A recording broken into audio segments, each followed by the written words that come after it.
The problem is prolific, the software searchable and oh so easy to find, the number of victims vast. Somebody that I knew sent me a message to say that they'd seen an explicit image of me online. Did they know it was a fake? Or did they think no, they it was didn't know it was a fake. So they sent me the link. I opened it up and to my surprise it was me, it was my head, my arms, my legs, my torso, but it had superimposed body parts. Hello! How you doing? Callie Jane Beach is a reality star, influencer, and now an activist against deepfake pornography after becoming a victim. She managed to get AI-generated images of her taken down. She's in the minority. How easy was that?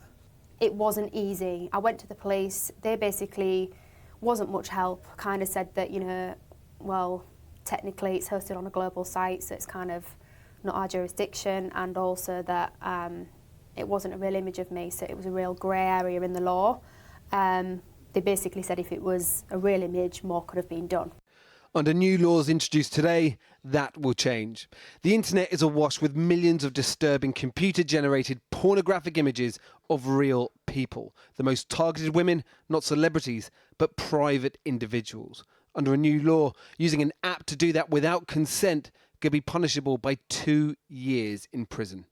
What's new? What are you introducing that's new further than what the Conservatives were already planning? We are going further because there are current gaps in existing legislation. It is currently illegal to take a photo without consent of a woman underneath her skirt, but it is not illegal to take a photo down her blouse of her breasts, for example. So what we're doing is strengthening the law, we are closing those loopholes, we are clarifying and going further to make sure that no woman is a victim of this horrendous crime. But it's a lot of extra work you're creating for the police. These are new investigations that you want the police to have. How are you going to ensure they have the resources? We are working with the police. This government has declared violence against women and girls as a national emergency. We have made it one of our landmark missions to halve the current levels over the course of a decade.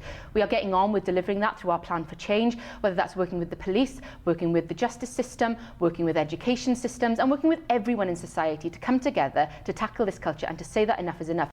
Not included in that list, though, the technology firms hosting these images. Tech companies need to be brought into it as well. They need to be held accountable from the abuse that they profit from. So we need to see this be made a priority offence within the Online Safety Act so that tech companies are proactive about tackling it.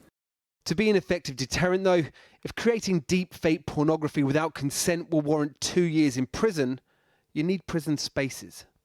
Just the other month, you were letting criminals out of prison because you haven't got enough space for them. Where are you going to put all these extra criminals? We would not have announced these new offences if we weren't confident or sure that we could have committed to them.